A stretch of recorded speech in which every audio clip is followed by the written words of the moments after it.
नमस्ते स्टूडेंट्स। आज का टॉपिक है अपनी पहली फ्लटर ऐप बनाना, बिल्कुल जीरो से, स्टेप बाय स्टेप। आप रेडी हो? फोकस मोड ऑन है ना? मोबाइल साइड में रख दिया? स्क्रीन पे पूरा ध्यान है? चलो शुरू करते हैं। आज हम मोबाइल ऐप डेवलपमेंट को बिल्कुल सिंपल बना देंगे। देखो, ये है आज का सफर। पहले हम समझेंगे कि क्रॉस प्लेटफॉर्म डेवलपमेंट की जरूरत ही क्यों पड़ी। फिर अपना पहला प्रोजेक्ट सेटअप करेंगे। उसके बाद फ्लटर जो हमें डिफॉल्ट कोड देता है उसको डीकोड करेंगे। फिर आएगा सबसे एक्साइटिंग पार्ट, ऐप को रन करके देखना। उसके बाद हम फ्लटर के बिल्डिंग ब्लॉक्स यानी विजेट्स और स्टेट को समझेंगे और एंड में आपके लिए एक मिशन होगा। तो सबसे पहली और सबसे बड़ी प्रॉब्लम, एक डेवलपर के सामने सबसे बड़ा चैलेंज होता है एक ही ऐप को दो अलग अलग दुनिया यानी iOS और एंड्रॉयड के लिए बनाना। और ये टफ क्यों है? क्योंकि आपको दो अलग अलग कोड बेस मेंटेन करने पड़ते हैं। एक iOS के लिए स्विफ्ट या ऑब्जेक्टिव सी में, दूसरा एंड्रॉयड के लिए कॉटलिन या जावा में। इसका मतलब डबल एफर्ट, डबल टाइम और डबल पैसा। और सबसे बड़ी टेंशन, दोनों प्लेटफॉर्म्स पर ऐप का लुक एंड फील कंसिस्टेंट रखना। स्क्रीन पे ध्यान है ना? ये आगे काम आएगा। तो इस प्रॉब्लम का सल्यूशन क्या है? सल्यूशन है फ्लटर। इस स्लाइड में इसके सुपर पावर्स है।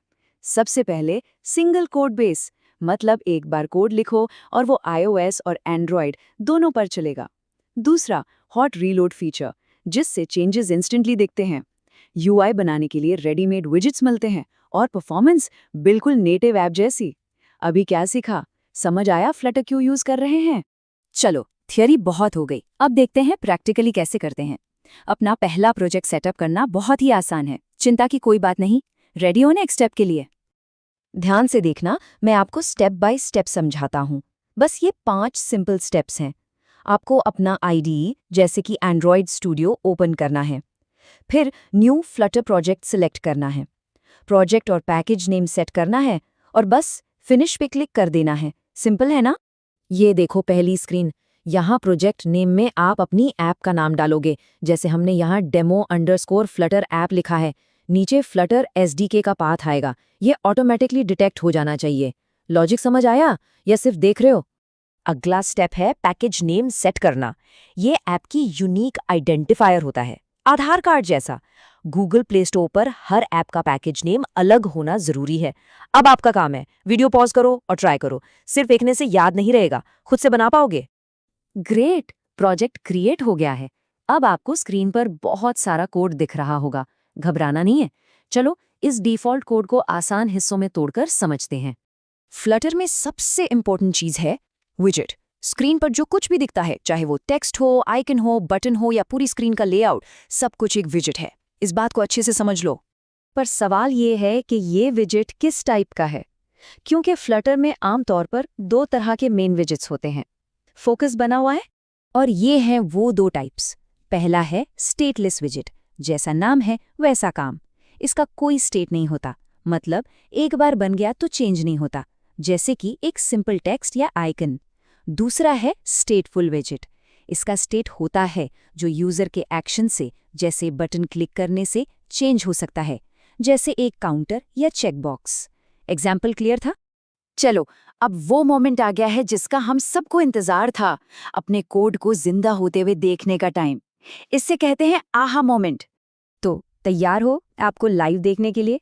एनर्जी बनी हुई है? Let's run this.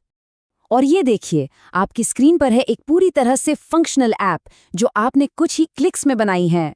सेंटर में एक काउंटर है और नीचे एक प्लस बटन। उस बटन को दबाने से काउंटर बढ़ता है। कितना कूल है ये! आप तो चल पड़ी, लेकिन वो काउंटर काम कैसे कर रहा है? चलो अब इसके पीछे का लॉजिक समझते हैं। सिर्फ देख रहे हो या समझ भी रहे हो? ध्यान से सुनना। जब आप नीचे वाले प्लस बटन को प्रेस करते हो तो एक फंक्शन कॉल होता है जिसका नाम है _increment counter। यही फंक्शन सारा जादू करता है। और उस फंक्शन के अंदर है ये सबसे जरूरी line of code, set state. जब आप _counter वेरिएबल की वैल्यू बढ़ाते हो तो आपको फ्लटर को बताना पड़ता है कि हे, कुछ चेंज हुआ है, स्क्रीन को रिफ्रेश करो। और ये काम सेट स्टेट करता है। अगर इंटरव्यू में पूछा गया तो बता पाओगे?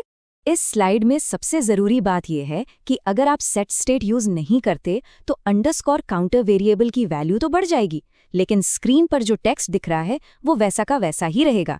सेट स्टेट ही वो ट्रिगर है जो यूआई को अपडेट करता है। आप सीरियसली सीख रहे हो या टाइम पास? एक बार फिर ध्यान से देखें इस कॉन्सेप्ट को। ओके, तो हमने काफी कुछ कवर कर लिया है। अब आगे क्या करना है? अब आपका मिशन शुरू होता है। तो आज हमने क्या सीखा? पहला, फ्लटर एक कोड बेस से क्रॉस प्लेटफॉर्म प्रॉब्लम सॉल्व करता है। दूसरा, फ्लटर में सब कुछ एक विजिट है। तीसरा, विजिट्स दो तरह के होते हैं, स्टेटलेस और स्टेटफुल। और चौथा, सेट स्टेट फंक्शन ही स्टेटफुल विजिट को रीड्रॉ करने के लिए जरूरी है। समझ आया? क्लियर है? और अब आपका काम है प्रैक्टिस करना। आपके लिए एक छोटा सा मिशन है। जो डिफ़ॉल्ट ऐप हमने बनाई, उसमें जो टेक्स्ट है you have pushed the button this many times, उसको चेंज करने की कोशिश करो। और क्या आप ऐप का प्राइमरी ब्लू कलर चेंज कर सकते हो? करके देखो। अगर डाउट है तो कमेंट सेक्शन में बताना। नेक्स्ट सेशन में हम और आगे बढ़ेंगे। All the best, keep learning. हमारे चैनल को सब्सक्राइब कीजिए और वीडियो को अपने दोस्तों के साथ शेयर जरूर कीजिए। कमेंट सेक्शन में अपना डाउट या नेक्स्ट टॉपिक लिखना मत भूलिएगा।